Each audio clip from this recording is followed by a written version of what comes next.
I'm going to do the draw in a minute for the George V coins.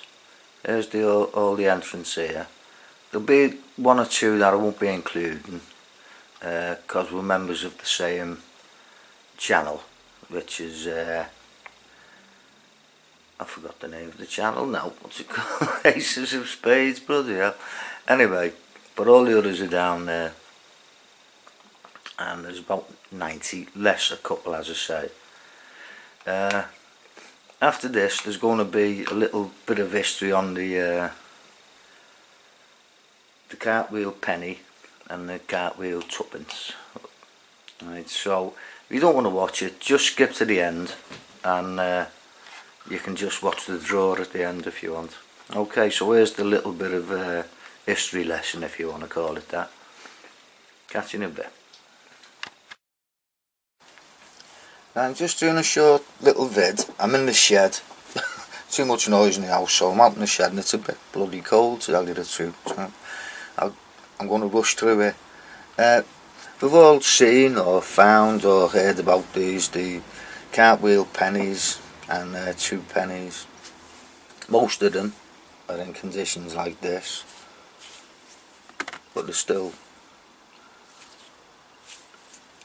nice finds when you find one. Some are countermarked. Don't know what that stands for, but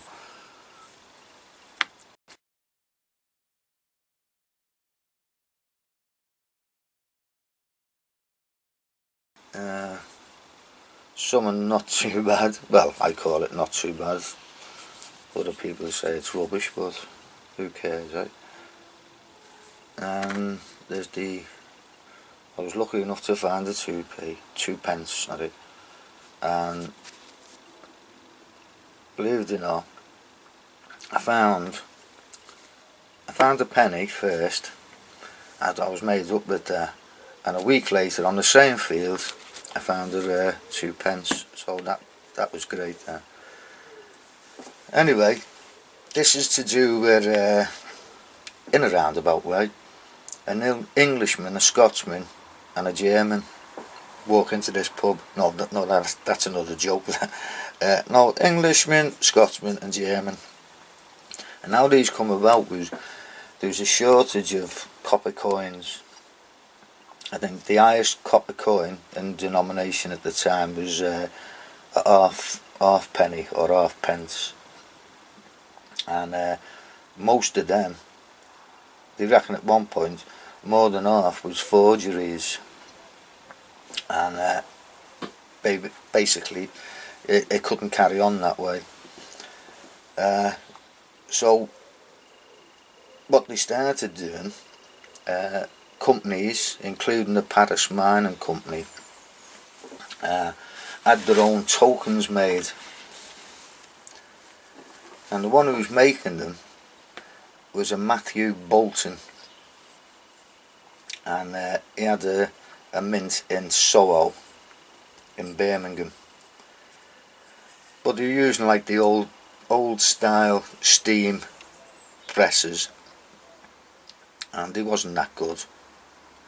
And then what happened is a certain person, you might know him, called James Watt, the inventor and engineer.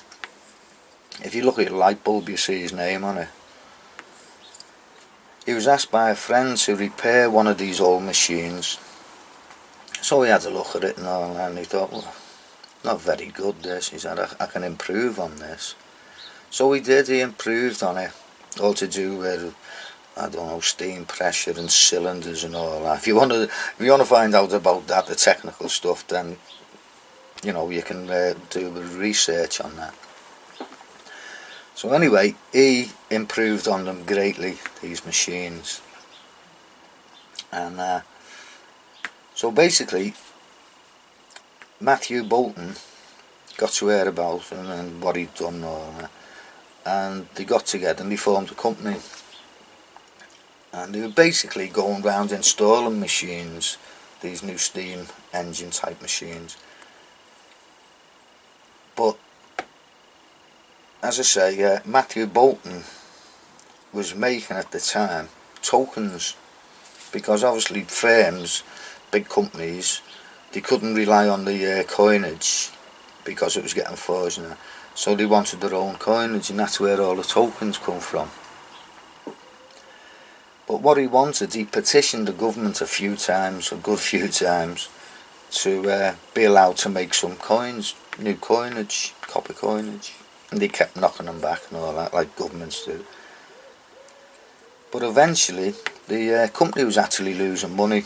The company was just, obviously it was called Bolton and Watt, that was the name of the company.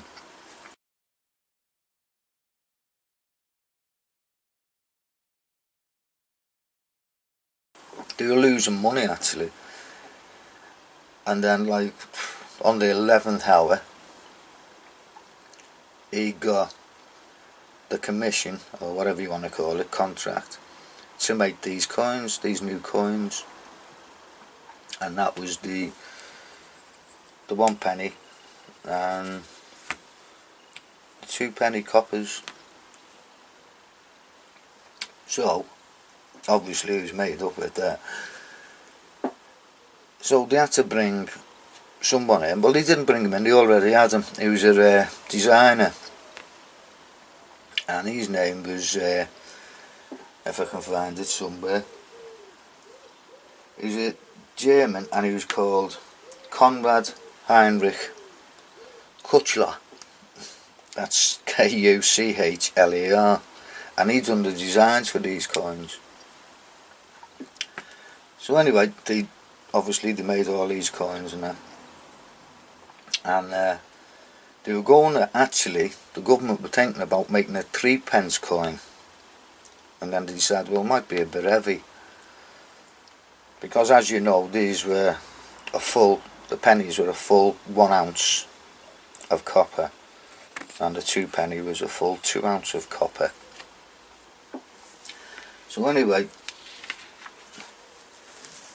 these copper coins were, but they wasn't a great success at first, because people thought they were, you know, cumbersome and all that, and a lot of them was used as counterweights, you know, because at the time it was pounds and ounces and all that was used, and these obviously were being a 1 ounce and 2 ounce and all that, they were great as counterweights and all that, and a lot of them were saved really through that. That's why some of them are really fantastic condition and all that. Not the ones that are buried, but, and also what happened, the price of copper started to move up. So instead of like the 2p or 2 pence being worth 2 pence, it was actually worth more as copper. So people were hoarding them and saving up like scrap metal in a way, really. Anyway, so that's a rough idea of how they come about. A couple of firsts, they were the first coin to be in circulation, or official coin, if you want to call it that way, that was actually made on a steam press.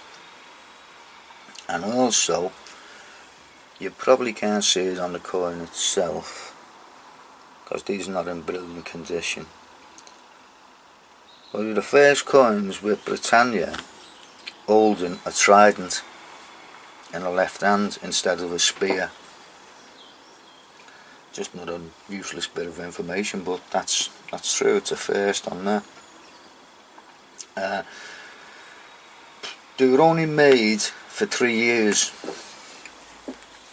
That was 1797, 1798 and 1799, and they were first produced on the 19th of June 1797.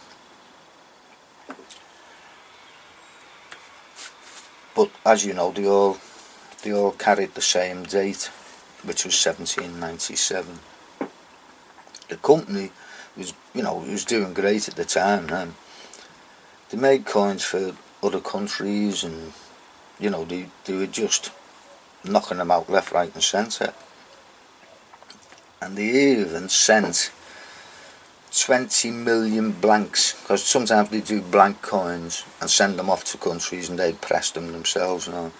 20 million, a little connection here to America. 20 million blanks they sent to Philadelphia to get stamped into 1 cent and half cents coins. Anyway, in 1799, well, hang on, roughly, you want to know probably, there's roughly 44 million one pennies made, and only,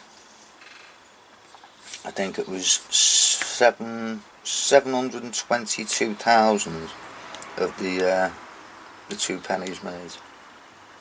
So that's why you don't find as many 2 pennies as you do 1 pennies. Anyway, the last bit of information for you is Matthew Bolton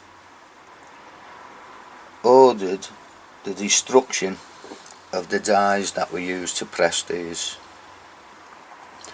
and that was on the 26th of July 1799. So anyway, that's just a little tangy on the cartwheel pennies and the cartwheel 2 pennies. And for them who don't know, they were called cartwheels, or given a nickname cartwheels, because of the rim around the outside. So that's where the name come from. Another little bit of information before I finish. I'm going to do the draw in a minute for the George coin. You can't see on this coin because it's not a really good one, but down here on the rock by a shield, it's actually got Soho, and that's been named after the mint. It's the Soho Mint in Birmingham where they were produced. So you've got a good example, or you can look online, you'll see Soho down there. Right, I think that's all I can tell you about the coins. You can go online and find out a load more if you want, and all that, but I just thought to give you a rough rundown.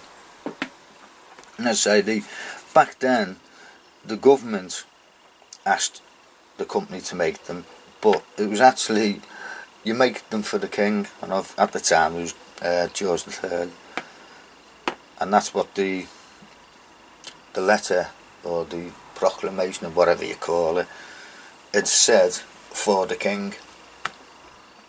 So anyway, that's it. Load of rubbish again, but it's a bit of fun, isn't it? Right, so I'm going to go in and do the draw now.